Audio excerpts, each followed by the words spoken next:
Ya, salam teman-teman semuanya, selamat datang dan selamat berjumpa lagi dengan saya di channel ini. Salam damai di dalam Tuhan kita Yesus Kristus, karena di luar Yesus tidak ada damai. Nah teman-teman semuanya, seperti biasanya di video kali ini, saya akan mengajak kita semuanya untuk melihat sebuah video dari Ustadz Kainama yang mengatakan bahwa tidak ada ayat di dalam Alkitab yang mengatakan bahwa Yesus itu lahir di kandang domba. Nah teman-teman semuanya, seperti apa cuplikan videonya? Marilah kita saksikan video berikut ini. Setiap orang Kristen, saudaraku tersayang, yang aku hormati di Republik Indonesia, yang disayangin dan diberkahi oleh Allah ini. Coba tanya sama orang Kristen. Kasih saya satu ayat di mana Yesus lahir di kandang. Ada nggak? Dan itu nggak pernah dibahas. Itu nggak pernah dibahas. Yesus sunat di hitan. Tidak pernah dibahas. Yesus sholat kepada Allah. Tidak pernah dibahas. Yesus puasa. Tidak pernah dibahas. Yesus tidak pernah mengajarkan boleh makan daging babi kecap. Tidak pernah dibahas. Nah saudaraku yang berkati Tuhan, itu ada cuplikan video dari Ustadz Kainama, di mana tadi beliau mengatakan bahwa tidak ada ayat di dalam Alkitab yang mengatakan bahwa Yesus itu lahir di kandang domba. Nah teman-teman semuanya, dalam hal ini saya mau katakan bahwa itu adalah sebuah pernyataan yang sah-sah saja, karena itu adalah pernyataan dari Ustadz Kainama tersendiri, itu pendapat dia sendiri ya. Tetapi apakah itu adalah sebuah kebenaran? Tentu tidak ya. Nah teman-teman semuanya, apakah benar tidak ada ayat di dalam Alkitab yang mengatakan atau yang membuktikan bahwa Yesus itu lahir di kandang domba?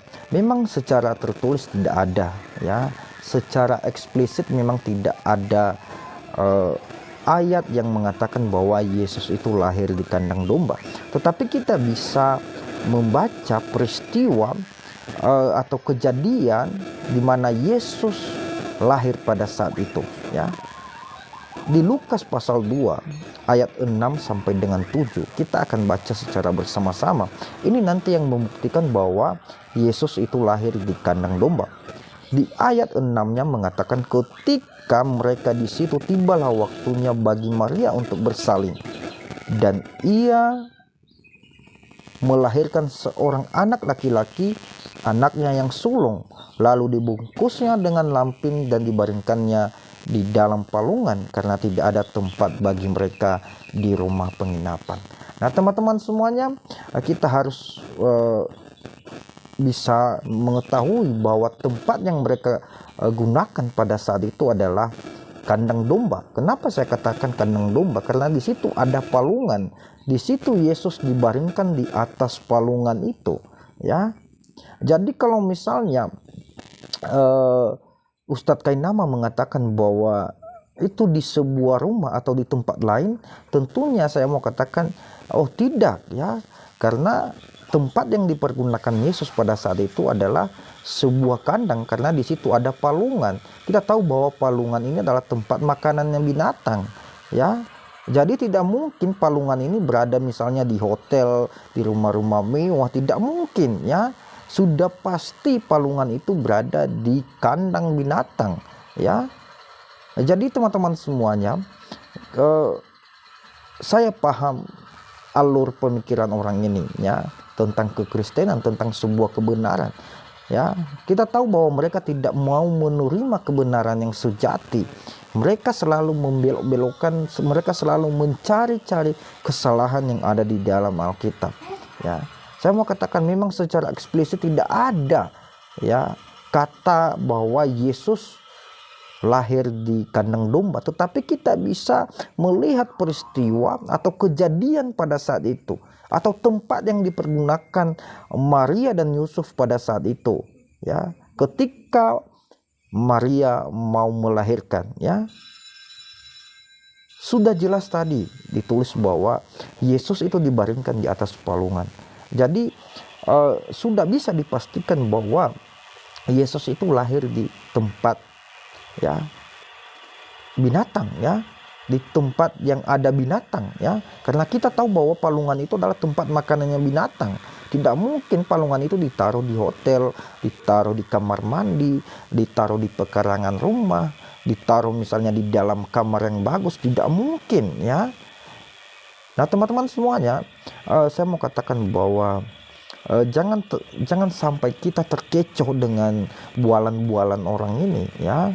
Ini adalah sebuah penafsiran yang liar menurut saya, dan ini memang tidak bisa dipertanggungjawabkan, tidak sesuai dengan kebenaran yang sebenarnya.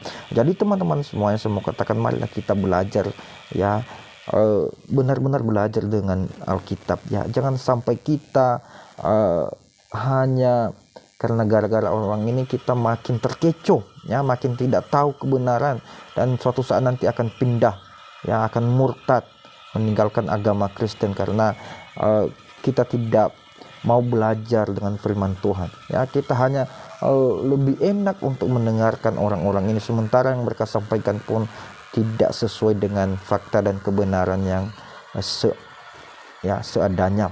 Nah, teman-teman semuanya, itu saja video kita kali ini.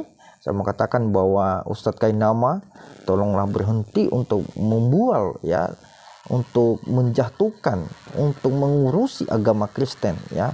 Anda tidak punya hak untuk mengurusi agama kami, ya. Anda tidak punya hak untuk menafsirkan satu ayat pun yang ada di dalam Alkitab, ya. Karena Anda harus benar-benar belajar, Anda baru bisa ngomong tentang ayat Alkitab. Kalau Anda tidak belajar, maka semuanya akan kacau, dan Anda hanya menjadi seorang pemecah belah di antara umat beragama, ya. Nah, teman-teman semuanya, itu sajalah video kita pada saat ini. Terima kasih telah menonton video ini, dan Tuhan Yesus memberkati kita. Amin.